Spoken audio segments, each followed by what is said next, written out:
سيادنا السلام عليكم، مرحبا بكم معنا في حلقة جديدة من برنامج عندي مشكل. في هذه الحلقة بغينا نهضروا على امتحانات البكالوريا، علاش كنحسوا بالخوف ملي كيقربوا، كيفاش نتغلبوا على هذا الخوف، وشنو افضل استراتيجية باش ننجحوا في امتحانات البكالوريا. خليكم معنا.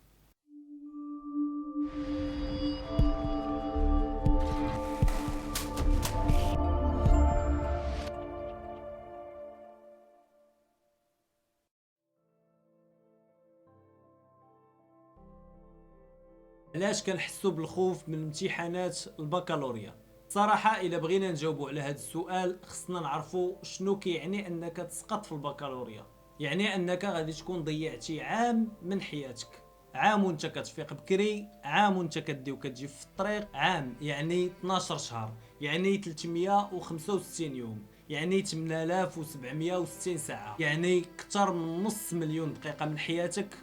بح زيد على هذا الشيء غتلقى راسك كتقرا مع تلاميذ، الا قارنا الحجم ديالك بالحجم ديالهم كتبان ديناصور، وغادي تبقى بوحدك، لا صحاب لا والو، حيت حتى الصحاب اللي قراو معاك ما غاديش يبقاو يعمروا معاك بزاف، لانهم هما غيوليو طلبه وانت باقي تلميذ. وغادي تقرا في نفس المقرر في نفس الثانويه، وتقدر عند نفس الاساتذه وتدي وتجيب بنفس الطريق، لدرجات كتولي حياتك ممله. بلا ما نساو المشاكل اللي غادي تبدا توقع لك مع الدار، بالاضافه للمستقبل المظلم اللي كيتسناك. هذا الشيء اللي ذكرنا هو جزء بسيط من بزاف ديال الاسباب اللي تقدر تخلينا نحسوا بالخوف من امتحانات البكالوريا.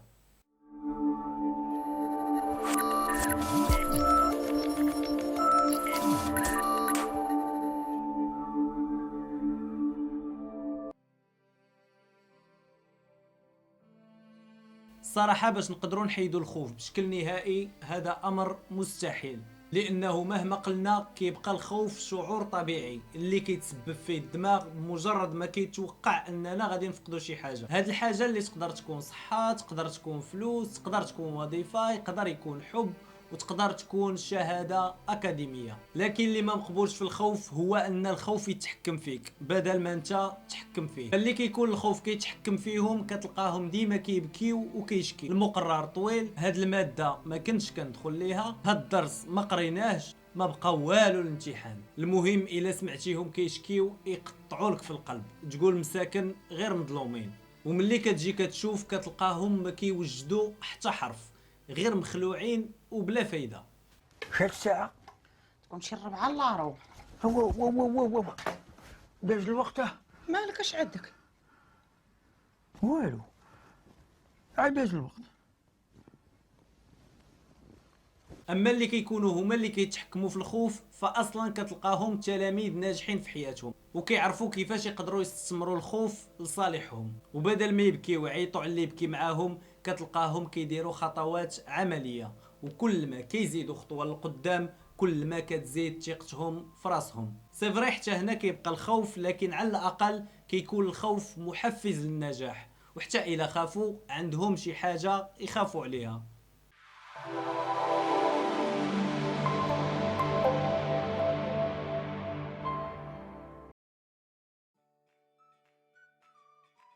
افضل استراتيجيه باش تقدر تنجح في البكالوريا يمكن لنا نلخصوها في 4 ديال المراحل.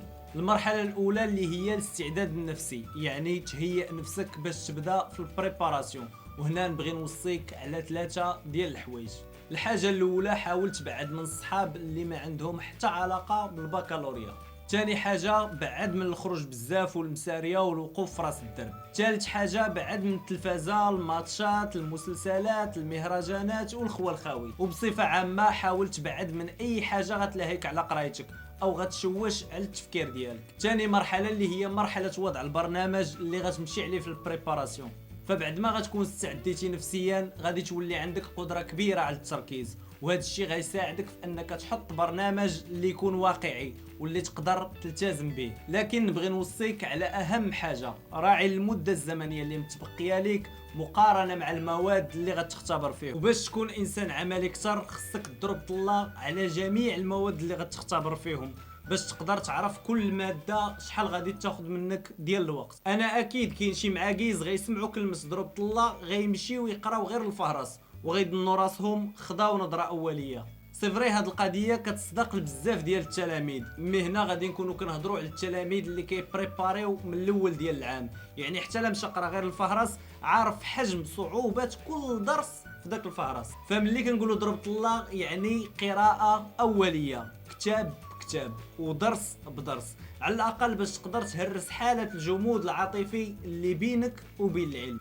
وبالتالي غادي يسهل عليك انك توضع برنامج ديال البريباراسيون، وغادي تكون خطيتي اول خطوه نحو النجاح. اما الا ما درتيش القراءه الاوليه فكون اكيد نهار غتبغي تبدا في البريباراسيون نيشان غادي تحس واحد الاحساس غريب في علاقتك مع الكتوبه. انتم مين؟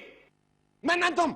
كتاب كتقرا فيه العام كامل كيجيب لك الله بحال ما عمرك شفتيه، كتحس بهم بحال تبدلوا عليك. اما المرحله الثالثه فهي مرحله تنفيذ البرنامج ديال البريباراسيون اللي حطيتي، وهنا نبغي نوصيك على 5 ديال الحوايج. اول حاجه ما تبقاش تاجل، فاذا كنتي البارح حطيتي البروغرام ديالك يفترض فيك انك اليوم في الصباح راك بديتي فيه. ثاني حاجه حاول تبقى تنعس بكري وتفيق بكري باش الدماغ ديالك كيبقى مرتاح، وبالتالي غتزاد القدره على الاستيعاب اكثر.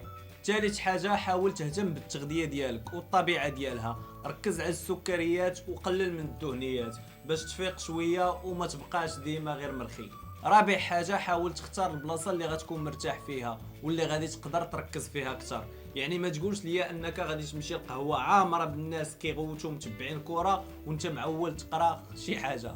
خامس حاجه فين ما تسالي من شي ماده دير مقابلات وديه باش تقدر تعرف المستوى الحقيقي ديالك في ديك الماده، وحذاري انك تدخل المقابلات وديه سهله لانك غادي تكون كتكذب على راسك وكتصدق كذوبك.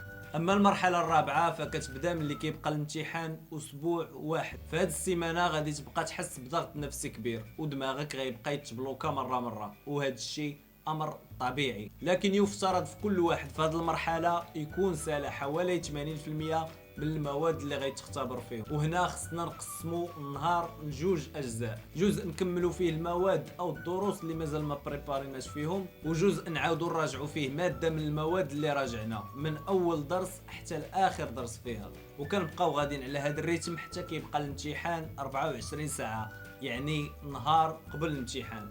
هاد النهار اللي خصك تخصو للراحه النفسيه وتبدل الجو شويه باش تقدر تسترجع الطاقه ديالك اللي استنزفتي في الايام الاخيره. وفي الليل حاول دير مراجعه خفيفه لجميع المواد اللي عندك النهار الاول ديال الامتحان، وحذاري انك تطيح في الفخ ديال تبقى عساس حتى لجوج او 3 او 4 كتسين في التسريبات، حيت الدماغ ديالك في الصباح الاخر غيصبح فاقد جزء كبير من القدره ديالو على التركيز. على ذكر التسريبات فما خصناش اي حاجه تنشر نصدقوها باش على الاقل حتى لا مشيتي نهار الامتحان وما لقيتيش نفس الاسئله ما توقعش لك الصدمه وتصدق ناسي داكشي اللي حفظتي وداكشي اللي كنتي معول تنقل. وفي الاخير نبغي نوصيك على اهم حاجه خصك ديرها في جميع المراحل، ماشي غير المراحل ديال البريباراسيون، ماشي غير المراحل الدراسيه، ولكن في جميع مراحل حياتك.